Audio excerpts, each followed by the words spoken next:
Dari tadi malam ada satu pertanyaan yang mengganggu pikiranku, ya kan? Kira-kira hari ini Tempo dapat kiriman apa lagi ya? Terganggu aku tidur. Itu aja aku pikirkan. Aturannya mimpi indah aku tadi malam jadi nggak mimpi. Mulailah aku berteka-teki dalam hati. Kepala babi udah. Tikus tanpa kepala udah. Apa mungkin nanti mereka dapat kiriman bebek separuh badan? Bebek separuh badan. Baru berikutnya itu hari esok 2 hari kemudian, karena aku perhatikan kan polanya 2 hari 2 hari. Kepala babi 2 hari kemudian tikus tanpa kepala. 2 hari lagi ya itu tadi ku bilang itu bebek separuh badan. Pas foto. Besoknya lagi, apa mungkin besoknya lagi itu ekor komodo? Iya kan? Terus 2 hari lagi kakinya burung onta.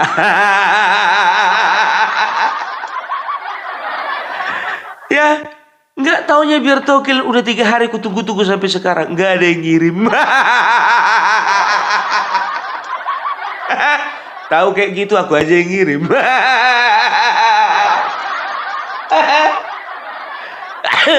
Lagian dari nama-nama binatang tadi yang kusebutkan, satu pun sebetulnya nggak ada yang perlu ditakutkan. Karena apa? Yang dikirim semuanya dalam bentuk bangke. Apa yang ditakutkan kalau udah jadi bangke? Kecuali kalau kalian itu dapat kiriman ular, baru was-was kalian.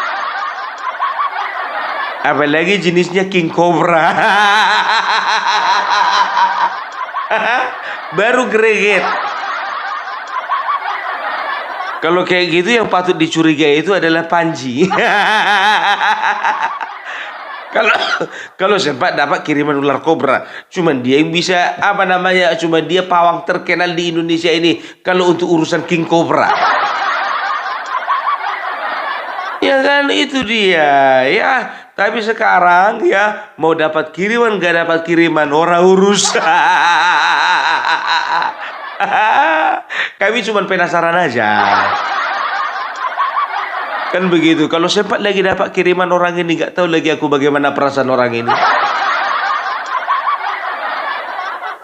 Dan lucunya begini loh, kadang-kadang ngeliat orang ini ya kan, 2 kali dapat kiriman, iya kan, bisa mereka nggak tahu.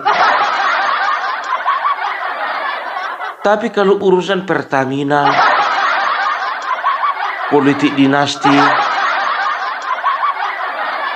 ya keluarga Jokowi, selalu mereka itu punya dapat informasi itu A1.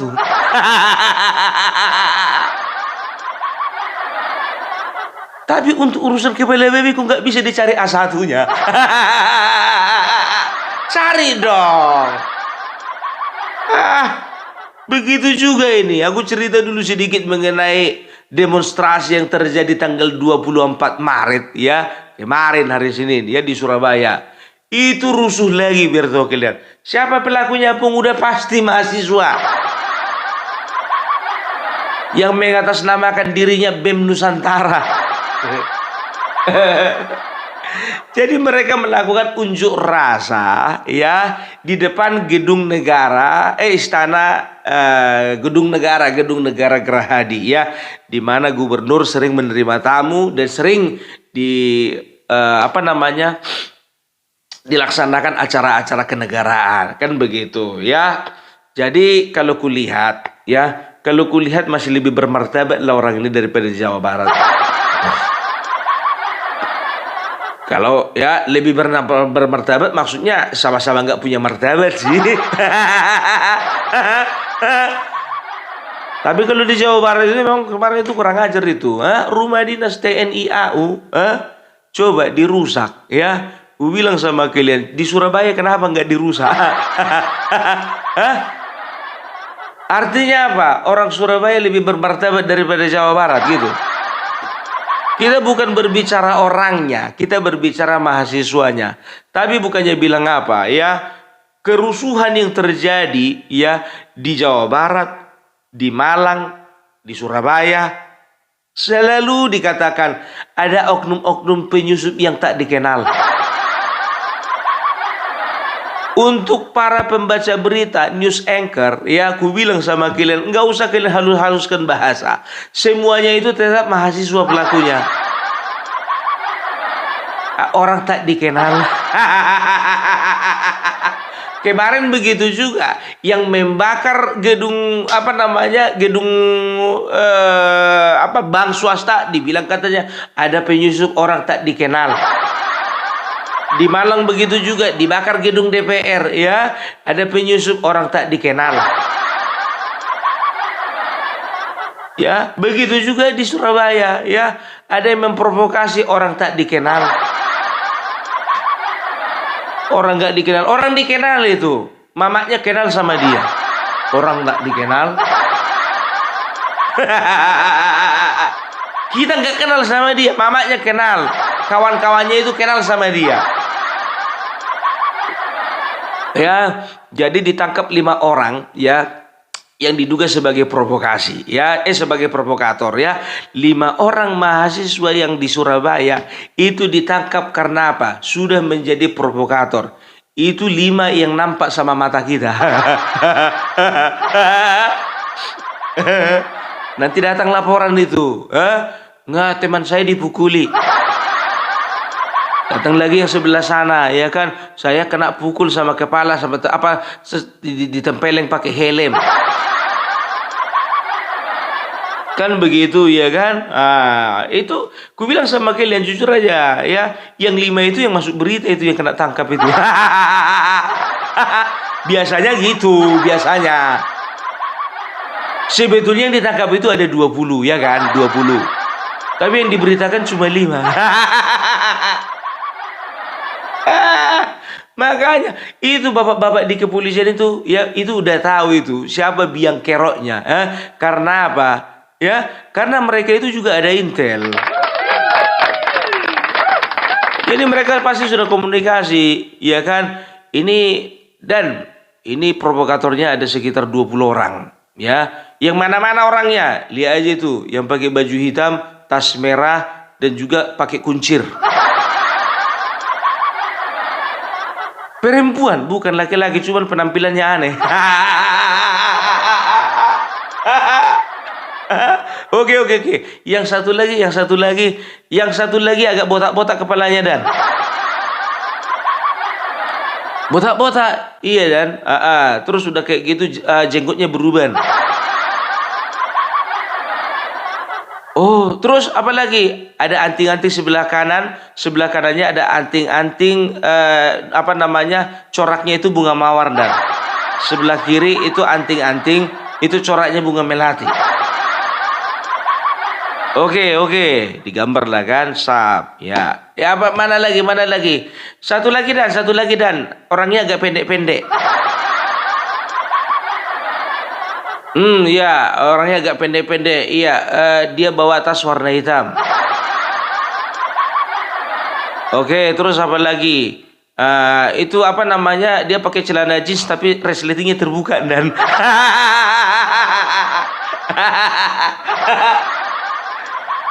Semua ada intelnya itu biar tahu kalian. Itu dia, jangan main-main. Ya, coba perhatikan kalian ya. Kalau kalian lihat videonya, itu polisi sudah membuat barikade, ya, dihajar habis-habisan sama apa? Bukan dihajar habis-habisan sih, ya, diserang terus sama mahasiswa, diserang pakai botol plastik, diserang lagi pakai bambu kalau nggak salah, diserang lagi pakai kayu-kayu, ya kan? Dan tahu nggak kalian? Coba jujur aja lah aku bilang ya, kenapa aku katakan ya?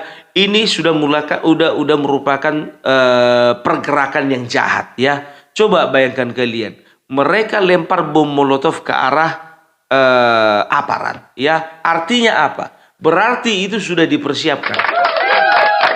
Mereka memang sengaja untuk membuat tindakan anarkis, kan begitu ya? Ya mungkin mereka ada target jam sekian, ya kalau memang tidak ada tanggapan, ya kita bikin ribut, kan begitu, ya kan? Ya tapi ya itulah dia, yang namanya mahasiswa, bukannya bilang apa, ya jangankan melawan badai, melawan water cannon pun juga keok. Sok-sok melawan pemerintahan, lawan water cannon keok. Maju dong sambil buka baju. Nah, gitu. Alah, kalian itu. Jadi jujur aja lah aku bilang ya. Dan yang menjadikannya lagi, ya banyak aparat yang luka-luka. Ya, kalau kalian perhatikan videonya ini, memang mereka ini sudah keterlaluan. Ya. Jadi memang betul-betul mereka ini sudah mempersiapkan diri, ya. Dari mana? Yang pertama tadi ada serangan bom molotov, ya. Bom molotov itu bisa dikatakan ya nggak akan mungkin spontan mereka bikin bom molotov. Karena apa? Ada botol, ada bensin, baru ada sumbunya. Memang mereka persiapkan dari rumah, ya. Setelah itu lihat baju mereka, rata-rata mereka pakai baju hitam, kan begitu. Ya, jadi karena mereka nggak pakai baju alma mater. Kenapa kalian pakai baju hitam? Kalian melambangkan apa? Melambangkan Indonesia gelap. Atau kalian nggak kepengen kampus kalian itu ketahuan? Udah ku bilang intel. Ya jujur aja ku bilang ya, minta maaf ya untuk bapak-bapak aparat kepolisian. Kami turut prihatin ya dengan adanya korban luka-luka di antara bapak-bapak petugas ya. Tapi jujur saja ya, kalau aku katakan ya, ini masih ada kesabaran dari bapak-bapak di kepolisian. Ya kalau nggak salah ada hampir 10 orang ya, ada hampir 10 orang luka-luka ya. Tapi ya mudah-mudahan seimbang lah. Dari pihak kepolisian dia luka 10, ya paling enggak dari pihak mahasiswa itu paling enggak ada 100 yang luka gitulah. Jadi masih menang banyak gitu. Biasanya seperti itu. Ya memang harus gitu, harus efek jerah kan begitu.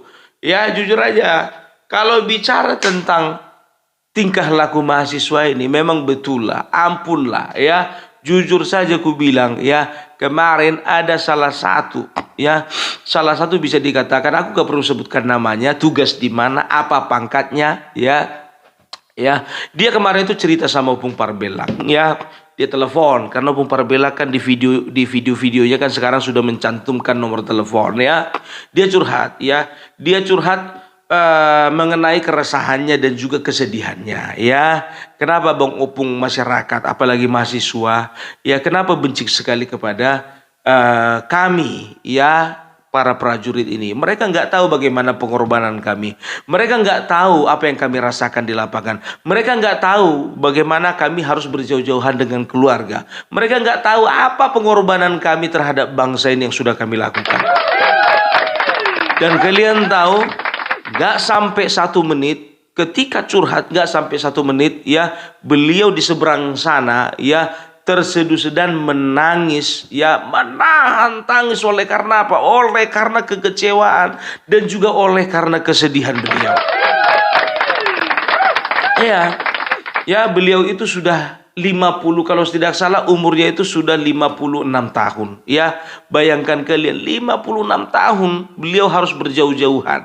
Yang satu keluarga ada di Pulau Jawa, dia ada di pulau yang lainnya ya. Saya tanya sama beliau, Pak, Bapak kapan terakhir pulang ke rumah? Bang Opung, jujur, saya sendiri pulang itu terakhir itu 4 tahun yang lalu. 4 tahun yang lalu. Jadi apa salahnya, apa dosanya sih negara memperhatikan mereka?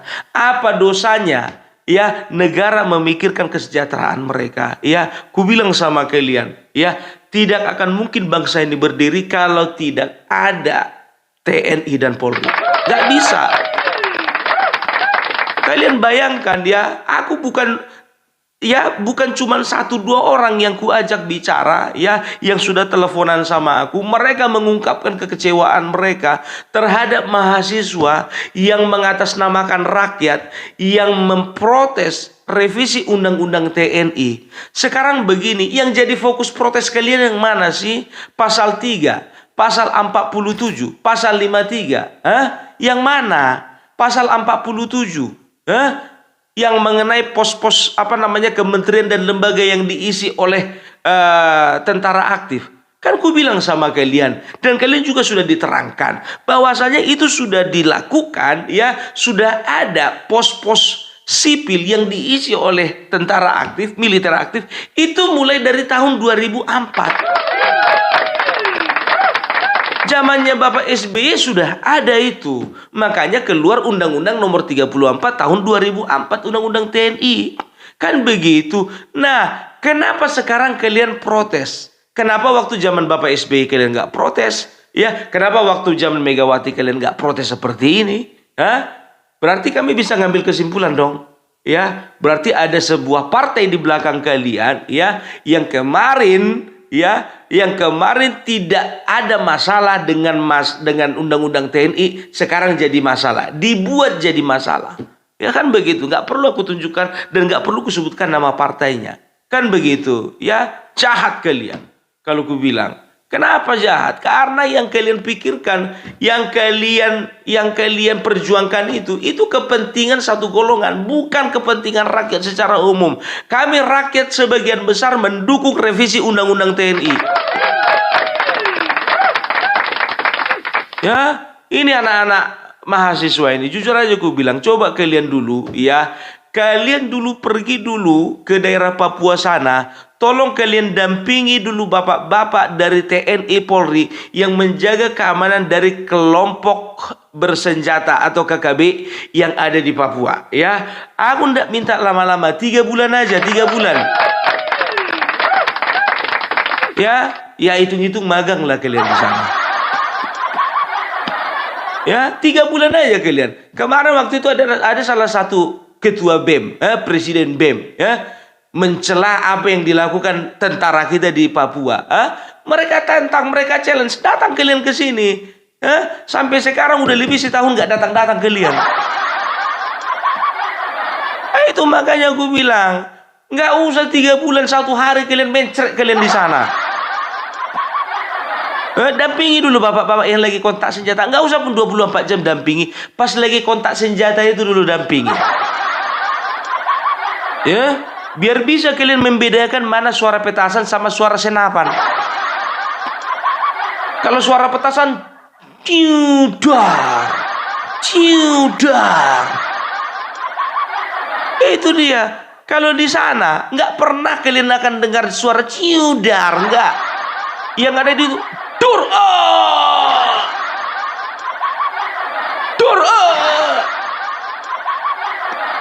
itu makanya aku bilang, ya. Jadi manusia-manusia seperti ini, manusia-manusia, kalau aku bilang ini manusia-manusia kurang ajar. Ya, karena apa? Ya, negara dalam rangka mensejahterakan mereka, ya, untuk pasal 53, masa dinas mereka itu diperpanjang. Itu kan adalah sebuah anugerah bagi mereka. Coba bayangkan kalian, Tamtama Bintara dari umur 53 tahun menjadi 58 tahun. Ya, kan begitu. Kalau misalnya ada anak mereka kuliah, butuh biaya, butuh dana. Ya, itu terbantu karena apa? Masa dinas diperpanjang. Mudah-mudahan insya Allah, ya, semua anak-anak tentara itu boleh mendapatkan pendidikan yang layak. Nyampe nggak otak kalian di situ? Nggak nyampe. Atau juga mungkin, ya, ada tentara, ya, yang orang tuanya hidup bergantung kepada mereka. Mereka harus membiayai bukan hanya keluarganya, tapi orang tuanya juga. Ada orang tuanya yang sakit, ya, ada orang tuanya yang tidak berdaya, ya, yang membutuhkan uluran tangan dari anak-anaknya. Salah satunya adalah anak dari seorang prajurit. Coba bayangkan kalian, ya, di saat umur 53 tahun, dia masih punya kesempatan sampai umur 58 tahun, 5 tahun, ya, bisa memberikan bantuan atau bisa merawat ibunya atau bapaknya yang terbaring sakit. Nyampe ke situ gak kepala kalian? Yang kalian permasalahkan bengkak anggaran. Kok kalian mikirkan anggaran tabungan kalian pikirkan? Itu semua sudah diperhitungkan itu, ya. Karena apa? Ingat, Bapak Prabowo bukan inisiator dari rancangan undang-undang, dari revisi undang-undang TNI. Ingat itu. Oh, berarti ini kerjanya Bapak Jokowi. Bapak Jokowi juga bukan inisiator dari revisi undang-undang TNI. Jadi siapapun yang menjadi inisiator dari setiap undang-undang itu Presiden dan juga DPR. Tapi untuk hal ini yang menjadi inisiatornya adalah DPR. Karena apa? DPR itu kan wakil rakyat, ya kan? Dia itu yang mewakili kita semua. Kan begitu. Sebagian besar rakyat itu merasa terbantu oleh karena TNI. Kenapa enggak gitu loh? Berikan mereka masa dinas yang lebih panjang. Karena apa? Mungkin negara nggak punya uang untuk menaikkan gaji mereka. Ya paling tidak masa tugas mereka, masa dinas mereka diperpanjang. Gitu loh. Masalah apa lagi? Masalah pasal 47, ya. Masalah kementerian dan lembaga yang diisi oleh prajurit, ya. Masalahnya di mana? Kalau memang kompeten, memang sanggup, kenapa tidak? Kan kementerian dan lembaga yang diisi oleh militer, ya, itu kan membutuhkan sebuah kemampuan, ya, sebuah skill, sebuah tingkat kecerdasan yang memang dimiliki mereka gitu loh. Ya, coba perhatikan kalian, Kementerian Polkam, itu yang diisi. Wajar, mereka itu skill di bidang itu. Mereka mampu di bidang itu. Karena memang mereka itu punya tugas di dalam bidang politik dan keamanan. Ya, setelah itu apa lagi? Di Kementerian Pertahanan. Setelah itu apa lagi? Di Sandi Negara, Badan Intelijen Nasional Negara. Setelah itu Tim SAR. Ya, setelah itu penanggulangan terorisme. Setelah itu BNN, Badan Nasional Narkotika, dan lain sebagainya. Mereka punya kemampuan di situ. Kecuali kalau misalnya, ya, Menteri Agama dari militer aktif, nah itu yang nggak bisa kita terima. Bayangkan kalian, Menteri Agama dari militer aktif. Ya, itu baru kayaknya nggak masuk logika, kan begitu. Setelah itu apa lagi? Menteri Pemberdayaan Wanita. Tentara aktif, laki-laki pula. Itu baru kalian protes. Kan begitu. Menteri Kesehatan, mungkin kalian nggak terima, ya kan. Kemarin memang sempat, ya, Bapak Terawan, kan begitu. Ya, sekarang apa sih yang nggak bisa? Kemampuan apa yang nggak dimiliki mereka? Kalau dipikir-pikir, bicara tentang Kementerian Kesehatan, banyak dokter-dokter militer yang lebih bagus daripada dokter-dokter yang bukan militer. Sebetulnya layak. Menteri Pendidikan sebetulnya layak. Karena apa? Ya, pola didik di kemiliteran itu sebetulnya adalah pola didik yang terbaik untuk membangun anak bangsa. Ya, kenapa enggak? Ya, setelah itu apa? Ya, Kementerian PUPR, ya. Karena kenapa enggak? Kita bisa lihat bagaimana tentara di mana-mana, ya. Bukan cuma berbicara perang, tapi mereka bangun jembatan, mereka bangun irigasi, mereka bikin persawahan, apalagi sekarang, ya, mereka fokus dengan ketahanan pangan. Gitu loh. Sebetulnya mereka mampu, mereka sanggup. Kalau bisa semuanya kementerian diisi oleh tentara, bisa. Tapi ini kan cuma ada sekitar 14 atau 16. Yang ada hubungannya erat kaitannya dengan kemampuan mereka di dalam menangani masalah tersebut. Coba kalian dulu mahasiswa ekonomi, bisa kalian tangani masalah apa? Mahasiswa di Fakultas Ekonomi, bisa kalian menjadi menjadi pimpinan di apa? Di BNN, entah-entahnya kalian pakai salah satunya. Gak usah banyak cerita lah, ya. Itu dia. Aku jujur aja aku bilang, sedih, aku kecewa, marah. Kan begitu. Jujur aja aku bilang, yang untung aja ngomong Parbelang nggak jadi tentara. Kalau Opung Parbela jadi tentara yang merusak rumah dinas itu kemarin itu hilang itu. Hilang. Tapi untung Opung Parbela nggak jadi tentara. Begitu mau nyampe rumah masih di Indomaret, hilang. Begitu mau pulang ke rumahnya lagi nunggu ojek online, hilang.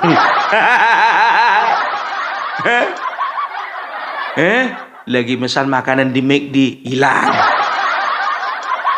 Hilang. Kumpulkan orang itu di satu gedung.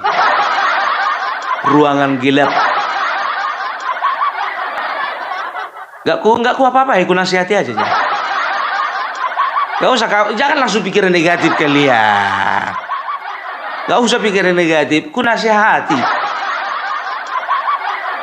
Ya, dan yakin aku biar tahu kalian, ya, semua nasihatku itu akan mereka dengarkan. Karena aku nasihati mereka sambil megang pistol. Makanya didengarkan. Ya iyalah Pung, nasihatmu didengarkan. Kau menasihati sambil megang pistol.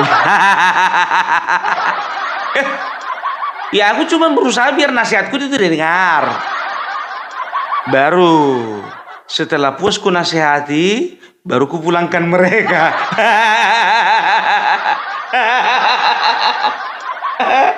Itu dia.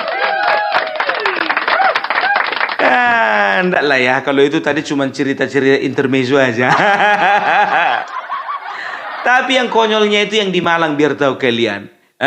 Yang di Malang itu mereka bakar gedung DPR. Kemarin itu mahasiswa mereka kan ikut pemilihan.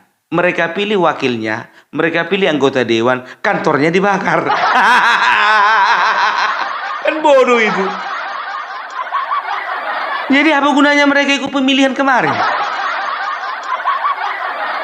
Dipilih anggota dewan, setelah terpilih kantornya dibakar. Bakar aja sekalian anggota dewannya. Memang manusia-manusia SDM rendah, nggak punya pikiran panjang gitu loh dalam melakukan tindakan. Sengklek. Aduh ya. Jadi itulah situasi ya, situasi mahasiswa pada saat ini ya. Kalau ku bilang memang udahlah ya, fix. Nggak ada yang bisa kita harapkan dari manusia-manusia model seperti ini. Dan kita udah lihat ya, kita udah tahu ya bagaimana masa depan mereka.